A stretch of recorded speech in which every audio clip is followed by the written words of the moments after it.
Quand Brigitte Bardot est morte en décembre 2025 à l'âge de 91 ans, la France n'a pas simplement perdu une ancienne star de cinéma. Elle a perdu un symbole, si profondément ancré dans l'ADN culturel du pays que son absence paraissait presque irréelle. Pendant des décennies, Bardot avait vécu dans une quasi-réclusion, protégée par de hauts murs, des animaux sauvés et des convictions qu'elle n'a jamais édulcorées. Pourtant, au moment même où elle s'est éteinte, le monde s'est de nouveau précipité vers elle, attiré par une question qui l'avait suivie toute sa vie. Qu'a réellement laissé derrière elle Brigitte Bardot? À première vue, la réponse semblait évidente. Une fortune estimée à environ 65 millions de dollars, des demeures légendaires, une fondation portant son nom. Mais l'argent n'a jamais été toute l'histoire avec Bardot. Ce qu'elle a véritablement laissé derrière elle était bien plus troublant. Un héritage bâti sur des refus, sur des choix qui ont choqué jusqu'à ses proches. Et à mesure que les détails de sa succession apparaissaient, une chose devenait claire. Les retombées les plus émotionnelles ne viendraient pas du public, mais de l'intérieur même de sa famille. La richesse de Bardot est née dans la contradiction, car son pouvoir de gain était extraordinaire, tandis que son rapport à l'argent frôlait l'hostilité. À la fin des années 1950 et tout au long des années 1960, Brigitte Bardot n'était pas simplement une actrice à succès. Elle dominait financièrement le paysage du cinéma. À son apogée, elle était l'actrice la mieux payée de France, percevant des cachets rivalisant avec ceux des plus grandes vedettes masculines à une époque où les femmes bénéficiaient rarement d'un tel levier. Pour des films comme Babette s'en va en guerre, La Vérité ou Viva Maria, ses honoraires atteignaient les plus hauts niveaux du cinéma européen, souvent assortis de clauses de participation aux bénéfices exceptionnellement progressistes pour l'époque. Après le choc mondial provoqué par Et Dieu, Créa la femme, les studios internationaux ne considéraient plus Bardot comme une simple actrice, mais comme un phénomène. Des producteurs américains lui proposèrent des contrats multifilms incluant des salaires garantis, un logement à Los Angeles, des pourcentages sur les recettes du box-office et des véhicules de stars soigneusement conçus pour faire d'elle un atout permanent d'Hollywood. Un accord envisagé avec un grand studio américain à la fin des années 1950 l'aurait engagé sur plusieurs films avec des cachets croissants, un type d'arrangement qui rendit plus tard des actrices comme Elizabeth Taylor incroyablement riches. Bardot refusa tout. Ce que Bardot a rejeté est presque aussi important que ce qu'elle a gagné. Elle a décliné des empires de produits dérivés avant même qu'ils ne deviennent la norme. Cosmétiques, parfums, lingerie et même les débuts de la publicité télévisée. Son image fut copiée à l'infini, mais elle n'a jamais protégé systématiquement son nom comme une marque. Résultat, d'innombrables entreprises ont profité de l'esthétique bébé sans jamais lui verser de royalties. Son biographe Yves Bigot remarquera plus tard que ce seul manque de contrôle de marque lui a probablement coûté des dizaines de millions au cours de sa vie. Elle a également résisté aux contrats de longue durée avec les studios qui lui auraient assuré des revenus stables jusqu'à un âge avancé. Là où d'autres stars acceptaient la sécurité en échange de limites créatives, Bardot a choisi la volatilité.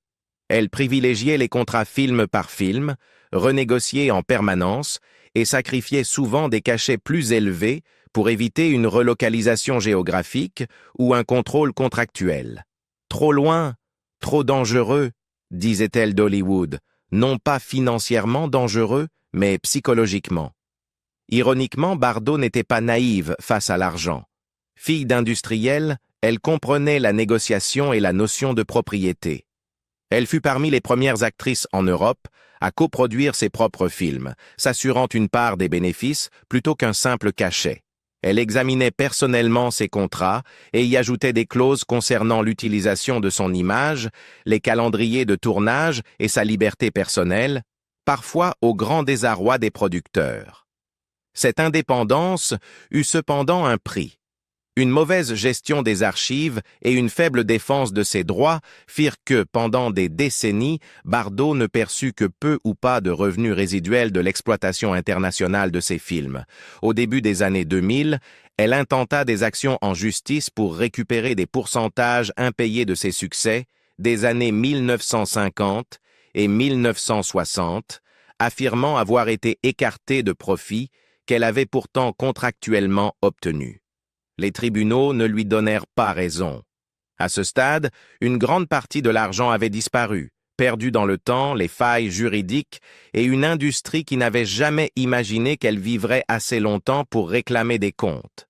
Au moment de sa mort, la fortune estimée de Bardot, autour de 65 millions de dollars, n'était pas constituée de liquidités ou d'investissements diversifiés. L'essentiel était lié à l'immobilier, à son héritage intellectuel et à des actifs déjà transférés à la Fondation Brigitte Bardot. Son bien le plus précieux était la Madrague à Saint-Tropez, achetée à l'origine pour une somme modeste, mais devenue ensuite une propriété valant plusieurs millions en raison de son emplacement, de sa valeur culturelle et de son importance historique. D'autres biens, dont la garrigue sur les hauteurs de Saint-Tropez et une ancienne villa à Cannes, vendue tardivement, contribuèrent également à sa richesse. Ce que Bardot ne possédait pas, c'était ce type de fortune générationnelle et exponentielle, typique des stars mondiales. Pas de contrat avec des groupes de luxe, pas d'empire du parfum, pas de machine de licence générant de l'argent longtemps après la retraite.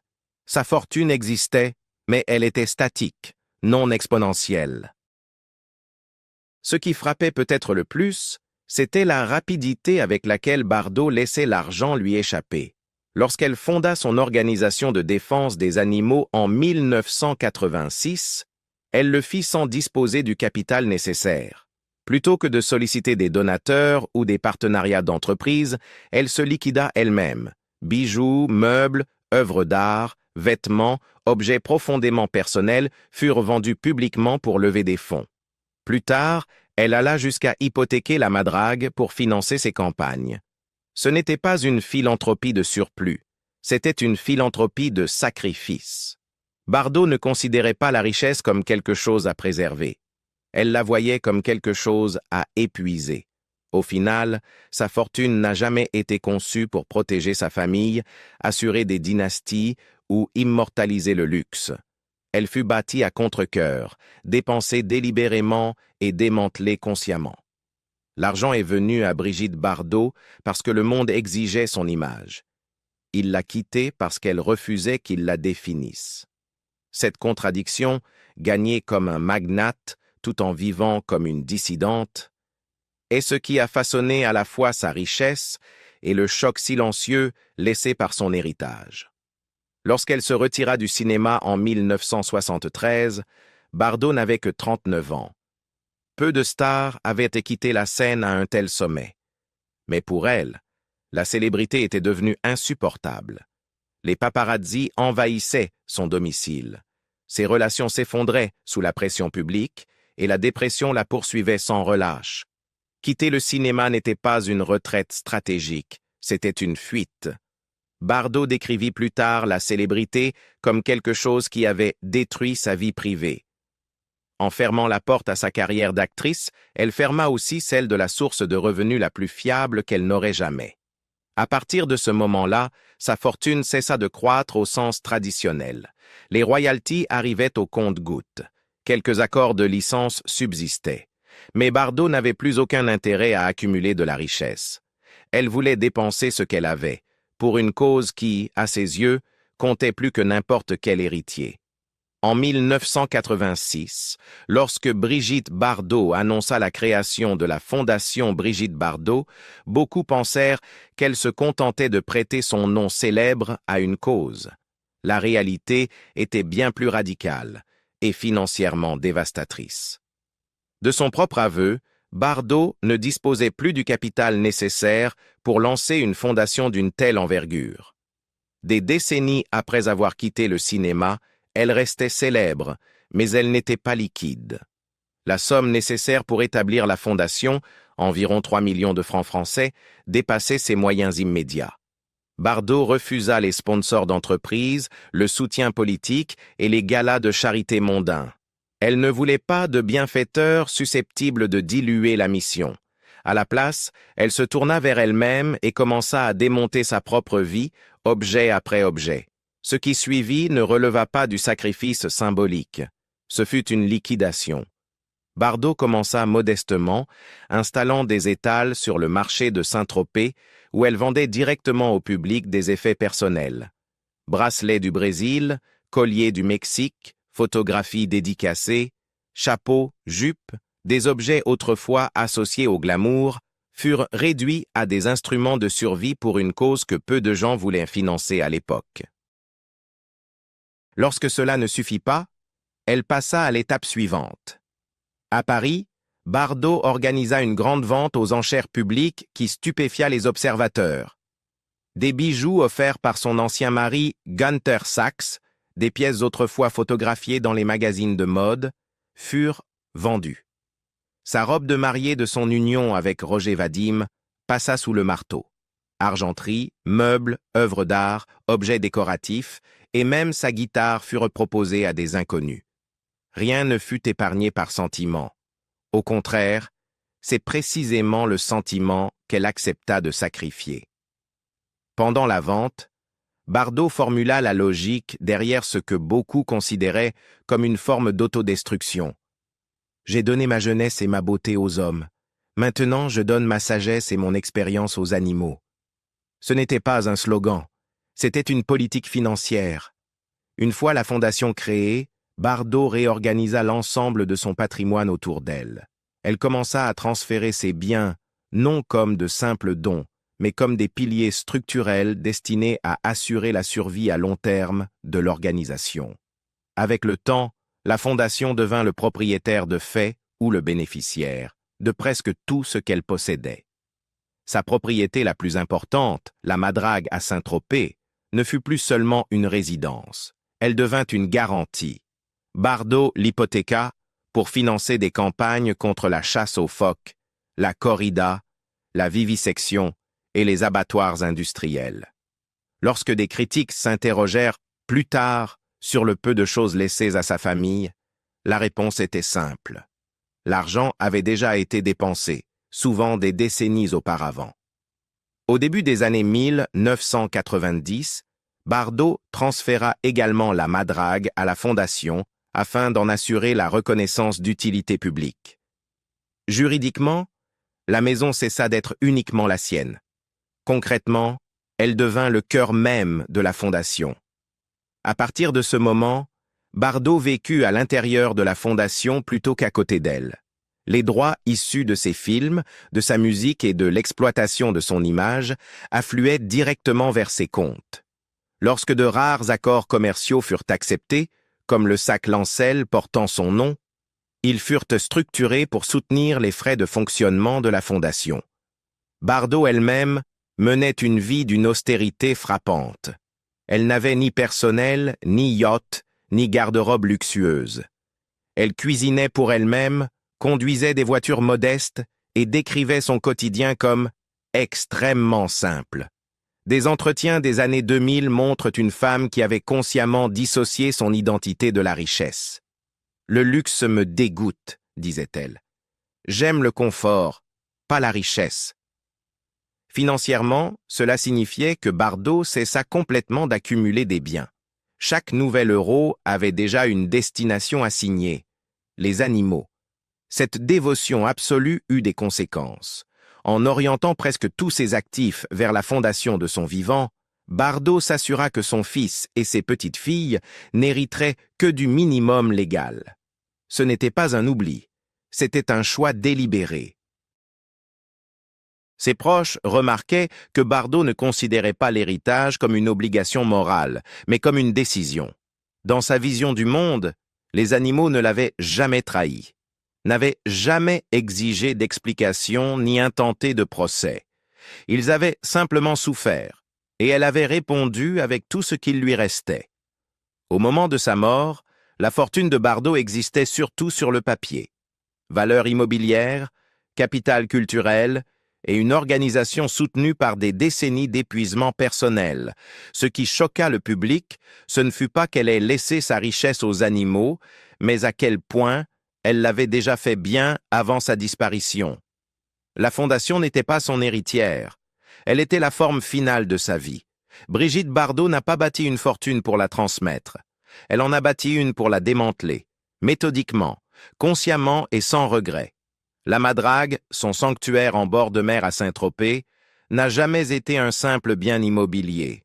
Acheté en 1958, c'est là que Bardot chercha la paix, abrita des animaux et se cacha d'un monde qui l'adorait trop bruyamment. Avec le temps, sa valeur explosa, en faisant le joyau de sa succession.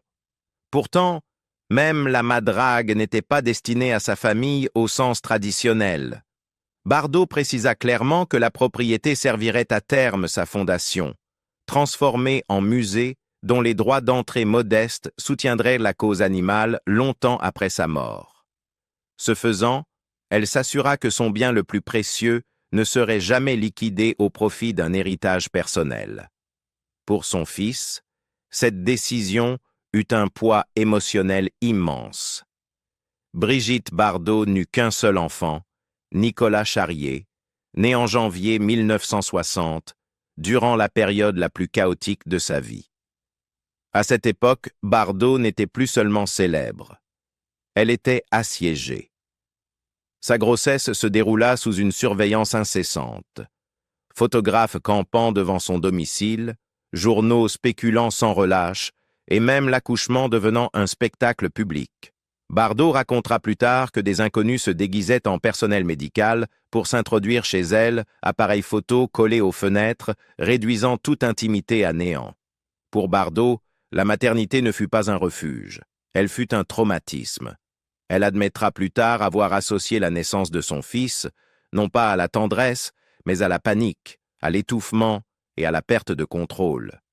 Il y avait une hystérie autour de moi, dira-t-elle, lors d'entretiens ultérieurs, expliquant que cette invasion fut si totale qu'elle rompit définitivement son lien émotionnel avec l'expérience de la maternité. Selon ses propres mots, ce n'était pas Nicolas qu'elle rejetait, mais le moment où il entra dans sa vie. Lorsque Bardot se sépara du père de Nicolas, l'acteur Jacques Charrier, leur fils était encore très jeune. La garde fut confiée à Charrier, et Nicolas fut élevé en grande partie loin de sa mère, en dehors de l'éclat de la célébrité française. Bardot ne se battit pas pour la garde. Elle ne tenta pas de reconstruire un rôle maternel conventionnel. Elle se retira, émotionnellement, géographiquement et psychologiquement. À mesure que Nicolas grandissait, la distance se durcit en silence. Bardot parlait rarement de lui en public, et lorsqu'elle le faisait, ses propos étaient d'une franchise frappante, parfois cruelle. Elle décrivait la maternité comme une contrainte qu'elle n'avait jamais désirée, un rôle imposé par la biologie et les circonstances plutôt que par un choix personnel. Cette honnêteté, cohérente avec son refus constant d'édulcorer la vérité, eut un prix. La rupture devint irréversible en 1996 avec la publication de l'autobiographie de Bardot, Initials Bébé. Dans ce livre, elle écrivit une phrase qui marquerait pour des décennies la perception publique de sa relation avec son fils. Elle aurait préféré donner naissance à un petit chien plutôt qu'à un enfant. Pour Nicolas, ce ne fut pas une provocation, ce fut une humiliation. Il poursuivit sa mère en justice pour préjudice moral, affirmant que ce passage lui avait causé un dommage psychologique durable. Le procès approfondit leur éloignement et transforma une fracture privée en scandale public. Bardot ne retira pas ses propos. Elle les expliqua, affirmant qu'ils reflétaient sa vérité, non une intention de nuire. Ce qui en ressortit ne fut pas un conflit d'argent ou de garde, mais une lutte pour la reconnaissance, un fils demandant à être reconnu comme un être humain et une mère refusant de réécrire sa propre histoire émotionnelle.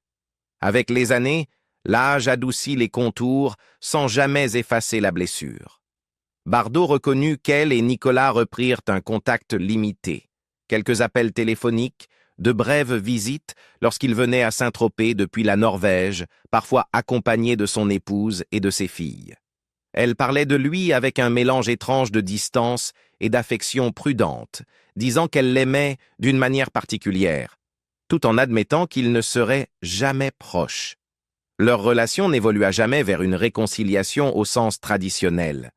Il n'y eut ni embrassade publique, ni interview commune, ni geste symbolique de réparation. À la place, s'installa une trêve fragile, du respect sans intimité, un contact sans réelle proximité. Sur le plan juridique, Nicolas Charrier demeure son unique héritier. En vertu du droit français, il a droit à une part réservataire de ce qui subsiste de son patrimoine personnel. Mais l'expression « ce qui subsiste » est essentielle. Bardot avait transféré la majeure partie de ses biens bien avant sa mort. Il n'y eut pas de testament spectaculaire de dernière minute. Aucun revirement choquant. Tout avait été organisé des années à l'avance. Son fils hérita de ce qui restait, non pas des millions en liquidité, mais la part symbolique d'une vie déjà largement dépensée. Pour Nicolas et ses filles, qui vivent discrètement en Norvège, l'héritage fut moins une question d'argent qu'une tentative de réconciliation avec une mère qui avait toujours aimé autrement. Les dernières années de Bardot furent assombries par la controverse. Ses prises de position politique tranchées lui valurent plusieurs condamnations par les tribunaux français pour incitation à la haine. Ces positions éloignèrent d'anciens admirateurs et compliquèrent la sympathie du public après sa disparition. Pourtant, même ses détracteurs reconnaissaient la sincérité de son engagement envers les animaux. Si ses paroles à l'égard des êtres humains choquèrent souvent, ses actes en faveur des animaux ne faillirent jamais. Cette contradiction morale l'accompagna jusque dans la mort, façonnant la perception de sa fortune. Non comme un trésor familial, mais comme une déclaration éthique. Au final, Brigitte Bardot n'a pas laissé derrière elle une fortune destinée à réconforter, à récompenser ou à panser de vieilles blessures. Elle a laissé une vie façonnée par le refus de transiger, de se justifier ou d'adoucir des choix qui ont coûté cher à sa famille. Pour ceux qui lui étaient les plus proches, la douleur n'a jamais été une question d'argent, mais de ce que cet argent symbolisait. La distance, les priorités, et un amour exprimé d'une manière qui ne paraissait jamais conventionnelle. Alors, qu'en pensez-vous? L'ultime geste de Brigitte Bardot fut-il un acte de courage ou un retrait émotionnel? Devait-elle davantage à sa famille ou a-t-elle déjà donné tout ce qu'elle pouvait, de la seule manière qu'elle connaissait? Dites-le nous en commentaire, et si cette histoire vous a touché ou vous a fait voir Bardot autrement, n'oubliez pas d'aimer, de partager et de vous abonner pour découvrir d'autres récits méconnus derrière les légendes que nous pensions connaître.